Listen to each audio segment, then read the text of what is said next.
afternoon, everybody. My name is ThrowThese10, and I'm your host of Afternoon Drive Home on IC Radio in the town of Geraldine, Alabama. We're your source for news and entertainment. You can also find us on television two different ways. Channel 182 on Charter Communications, as well as Abundant TV, which is found on Roku, Apple TV, and Amazon Fire. Again, thank you so much for watching every day. We definitely appreciate you listening to us. Now you could be doing anything else, but you're watching us.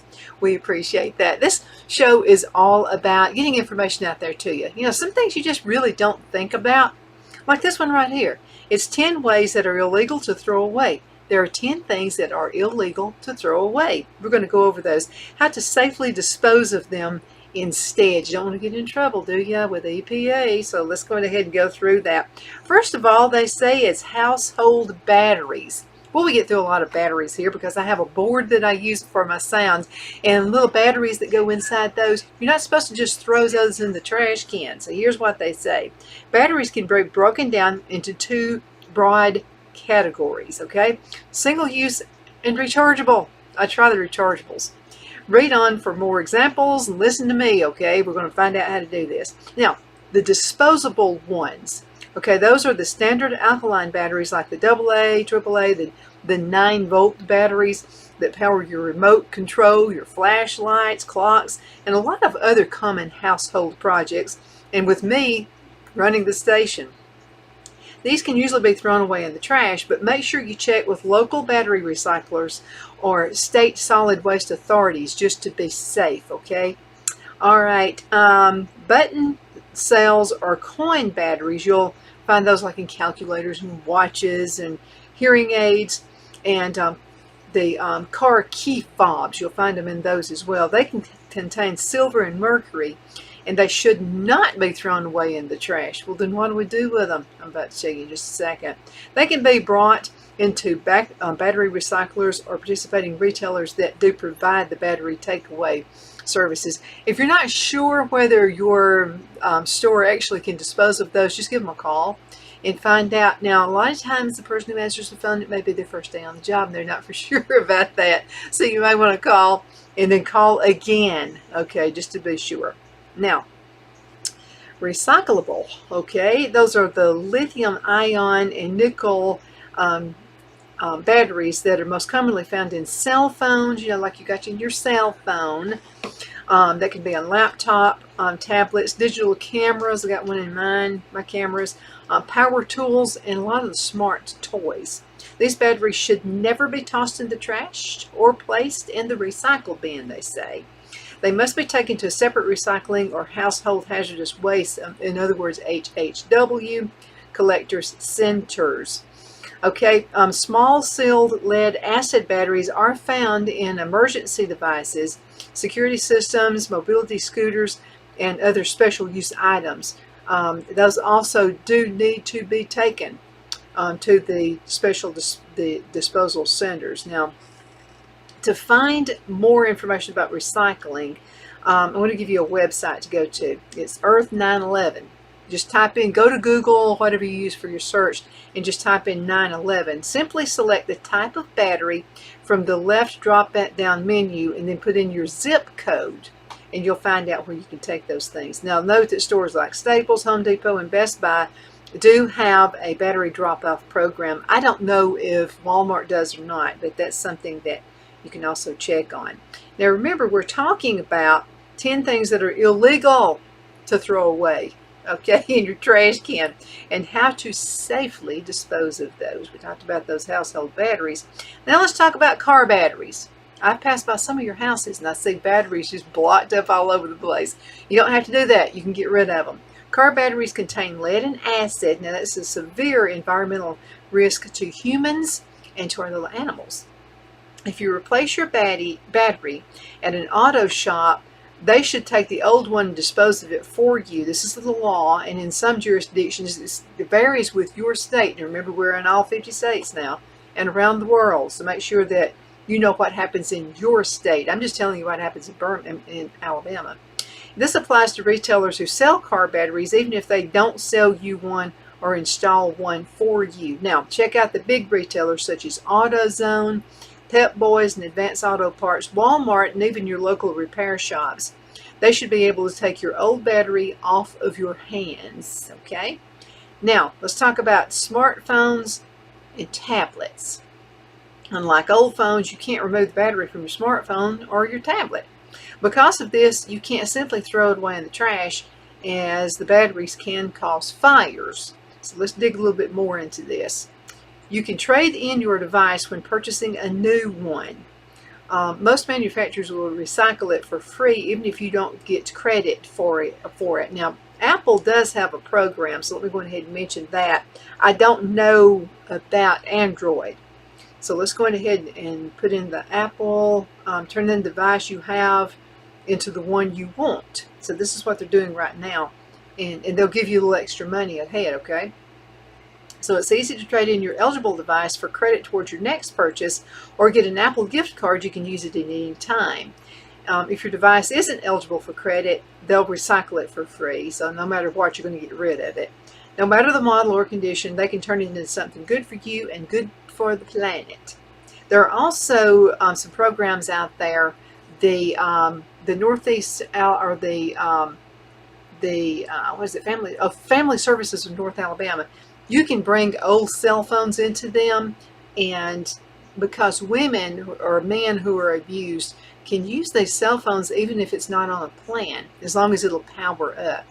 So if you just want to get rid of a cell phone, that would be a great start. Sherry Height can help you out with that. Okay, now let me tell you what. Let's say you even have an older, let's say you have the iPhone 6. Right now, what Apple will do is give you a rebate, a gift card or whatever, up to $25.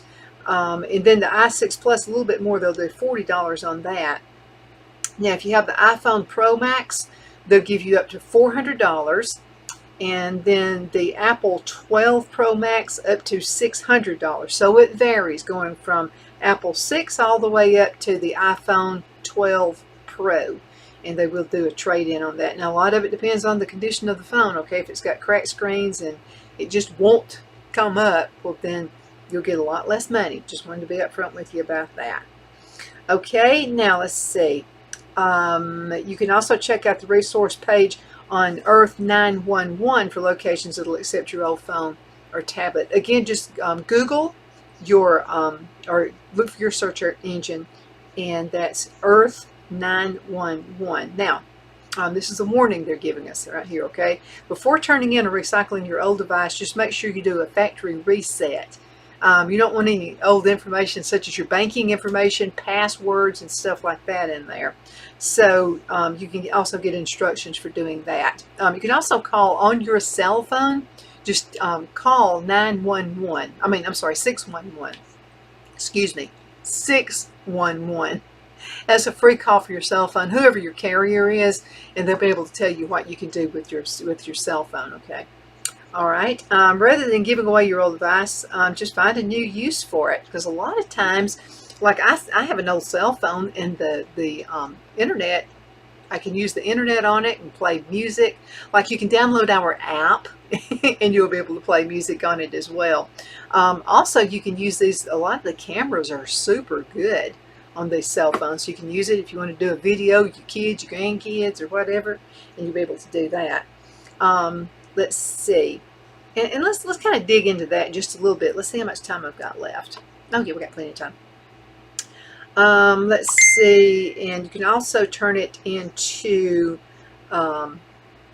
your phone, computer, tablet, or laptop.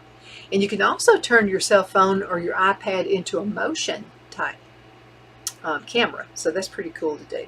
Okay, so let's talk about this. How do I turn this? This is kind of a digital hack. Okay, we all know about hacks and that kind of thing. So you can turn your gadgets into motion activated cameras. So what you can do is go to the Apple Store or Android website, or Google it, and they'll be able to tell you how to turn your gadgets into motion activated cameras. I don't know if you would actually be able to use that as a motion detector for, say, I don't know, for any kind of a, let's see what it says right here, to a motion activated camera. You might want to check Because if you have a device that you're using outside, to deter like creepy folks who might want to try to break in on you, you might want to call the monitoring system and see if they can use like an old cell phone for a motion detector. Sometimes you can. Never hurts to ask, right? Okay, televisions. Your television contains, if you want to throw your television away, your television contains glass, lead, and other dangerous chemicals and should not end up in a landfill. Just don't put your old TV on the curb. You can call your local Best Buy. You can call Walmart and other electronic stores to see if they'll accept old TVs for recycling. And if you're having a new one delivered and installed, they should be able to pick up the old one. Could be a fee, so always ask. Okay, don't assume there won't be a fee. And then you can also call your local recycling facility or sanitation department for more information. They may schedule a pickup or direct you on where to go. Donate it to a friend or a charity if the TV is still functioning. That's what I'd do. Perhaps a local retirement home or a school could use it. That would be a great idea, a local retirement home. We donate all of our stuff to Shepherd's Cove Thrift Shop, located on Highway 431 in Albertville. So wherever you live, I'm pretty sure there's a donation center. Goodwill. Maybe just a family who doesn't have a TV. You found out they don't have one, let them have it. Okay, lighters. There's still a good time to enjoy a good cookout or night under the, there's still a lot of time left on that, or a night under the stars. But either way, you're going to want a fire, just like batteries. These things are disposable, and reusable lighters are as well. So disposable lighters, how can I get rid of them? You can go to the Dollar Tree and find one that's $1.25. I'll look for it to go up to the $2 store pretty soon. Those cheap plastic lighters you can pick up just about anywhere can be thrown in the trash if they're empty. Okay, you got to make sure of that first. It does depend on state law, so you might want to check your state law to verify that. Don't pour it down the sink if there's still lighter fluid. Don't do that. Go outside and activate the lighter until the fluid is used up. Now, if it gets too hot, take a break and then use it later. In some jurisdictions, you need to take your lighter to a household hazardous waste site. Again, make sure you check with your state laws about that. Okay, reusable lighters like your Zippos, your butane utility lighters can be used repeatedly. But when it's time to get rid of them, just be really careful. Make sure they're empty. That's real important before you dispose of them. And if you have leftover lighter fluid or butane, take that to your nearest household hazardous waste site. Again, never pour this stuff down any drain. Don't ever do that, okay? Because I care for you. I don't want anything happening to you. Search for your lighter in fluid and also the zip code by going to Earth 911. For instructions and locations for disposal. And if we have a little bit of time, we're going to go to that website. It's just chock full of information. Number 6, what is it against the law to dispute, to get rid of? And that's motor oil. Okay, if you're a do-it-yourselfer who likes to change your own vehicle oil, that's great. But what do you do with the old oil? It's flammable, okay, and toxic and cannot be poured down any drain. So take it to your local automotive repair shop or gas station, and they should accept it. Same goes for AutoZone or other big automotive retailers. Okay, so it's important that you transport the oil safely. You got to care for that. Don't use milk cartons or water bottles.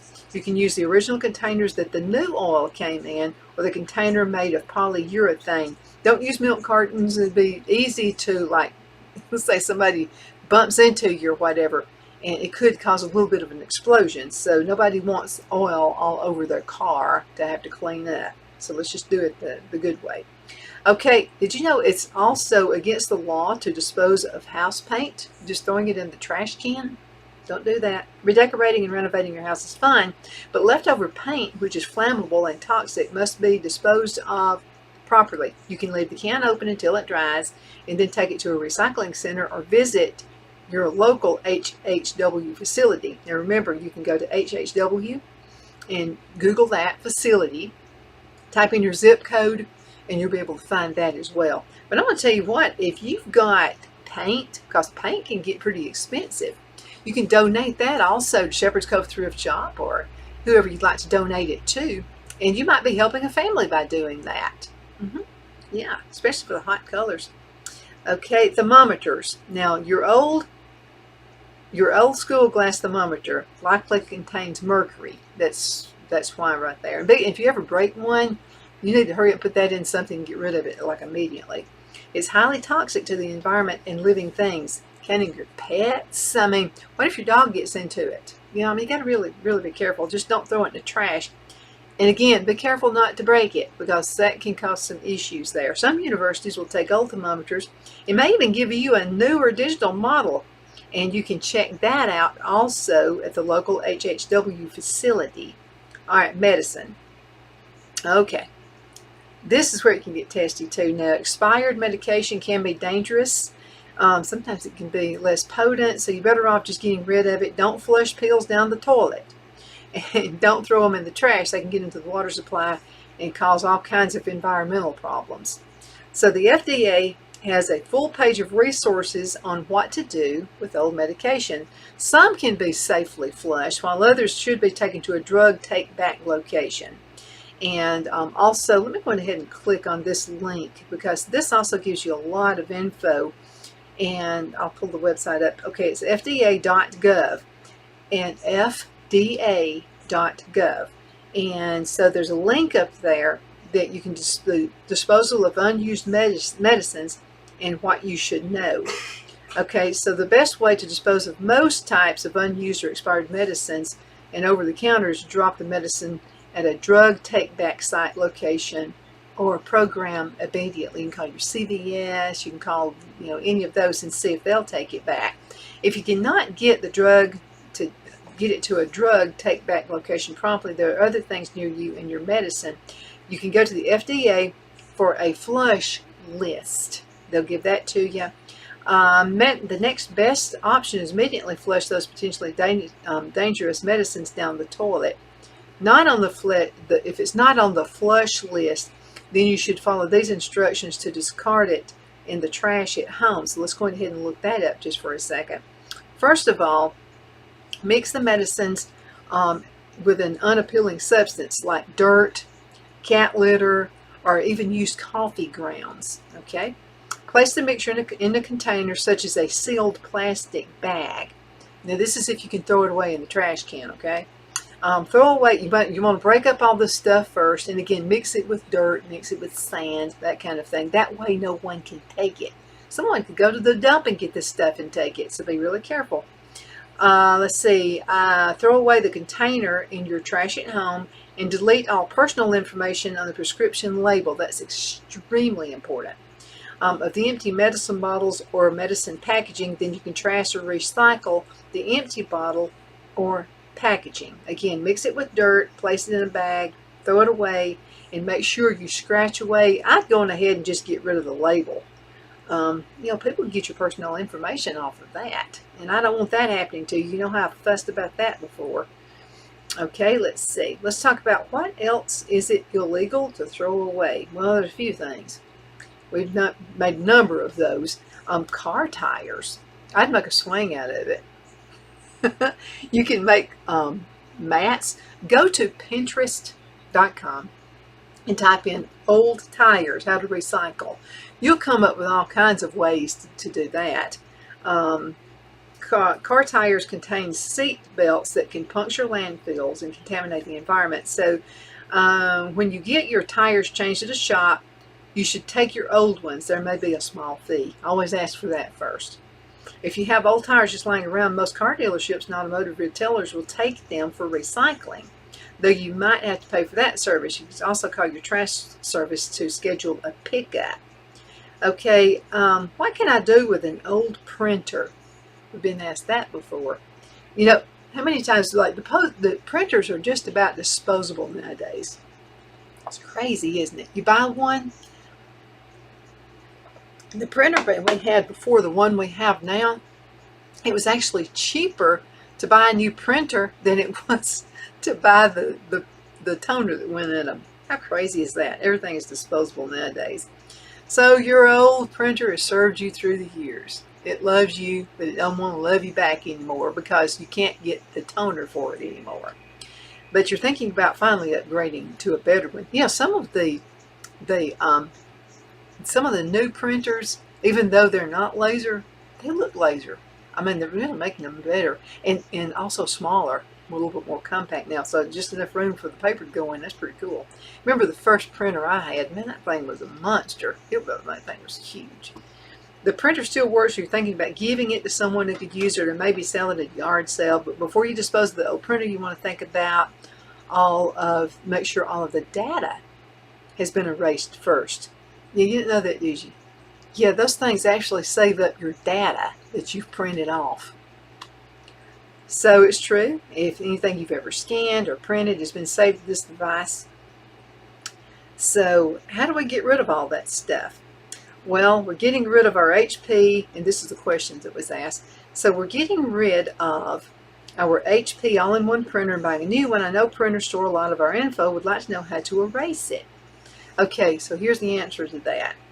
We get this question a lot. Before you get rid of any gadget, you should think about the information it might be storing. Yeah, it's not just cell phones anymore.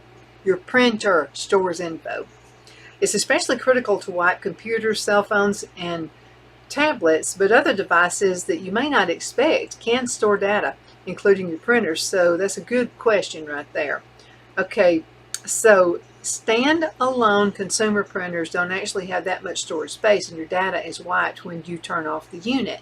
Now the all-in-one printers, which is like what we've got, so it's a printer, it's a scanner, it does all kinds of things. They'll have a bit more internal storage to support the scanner, copier, and fax features. And so they might store documents a bit longer, although they probably can't save very many. But what if it's that one thing? Maybe you had to send in your Social Security card to say the, I don't know, the driver's license place, or maybe to get a loan or something.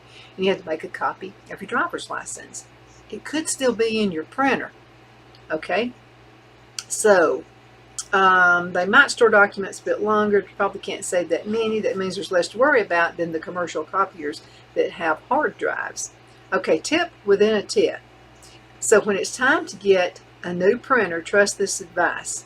An EcoTank printer from sponsor Epson will cut down on the cost you're spending on ink over time.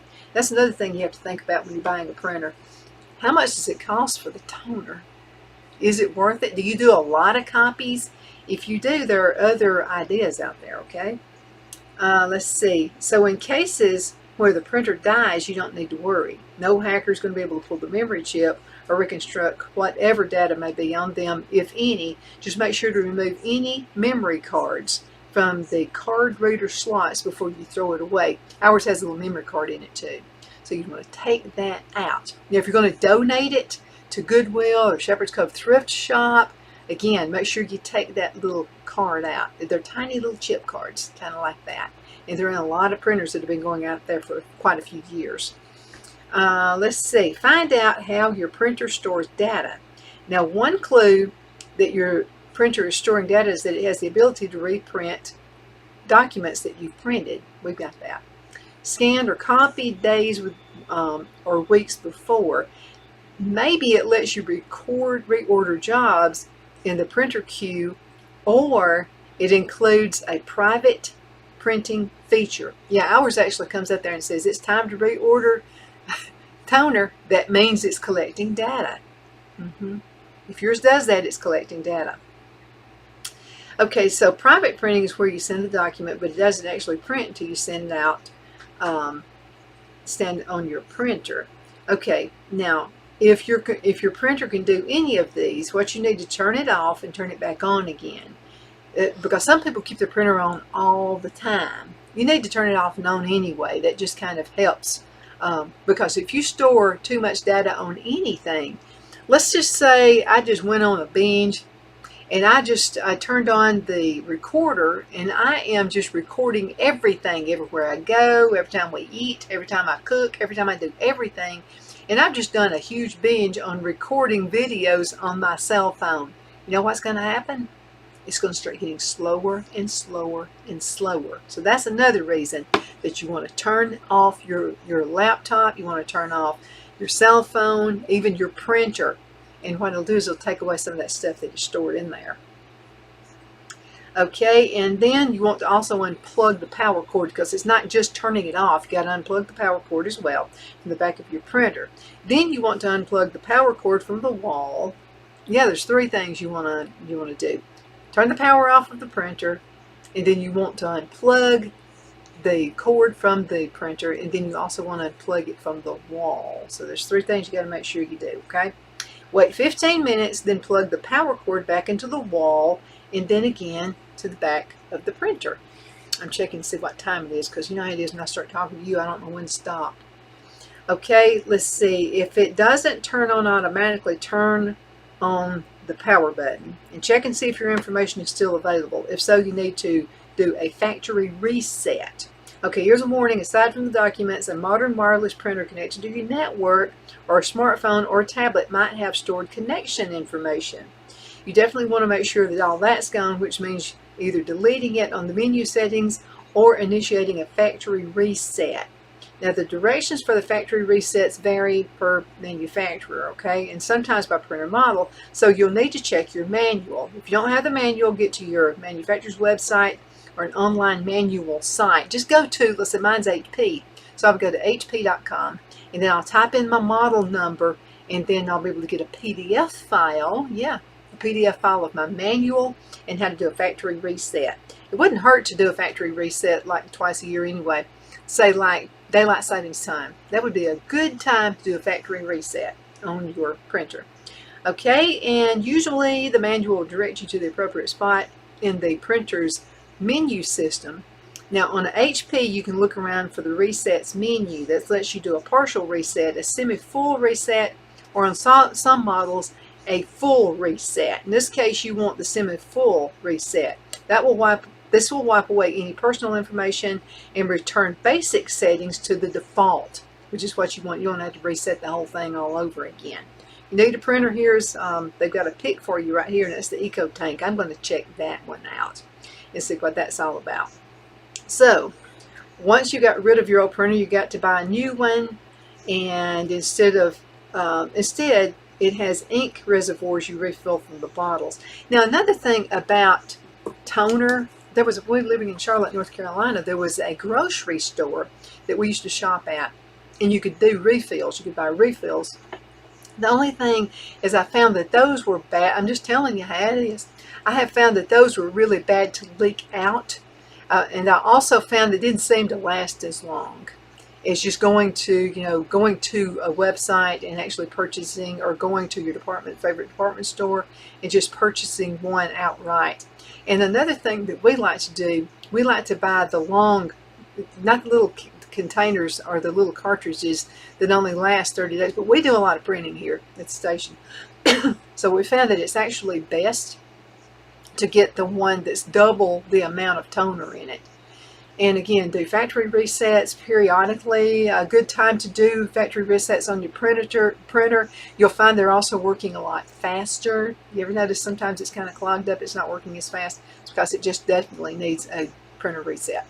Thank you again so much for watching Afternoon Drive Home on IC Radio in the town of Geraldine, Alabama, your source for news and entertainment. You can also find us on local television to North Alabama, channel 182 on Charter, and Abundant TV, which is found on Roku, Apple TV, and Amazon Fire. Again, thank you so much for watching. You're the apple of my eyeballs. I love talking to you every day. Hope you got some information that helped you out today, and I look forward to seeing you a little bit later, and also the weather and traffic early in the mornings. You take care.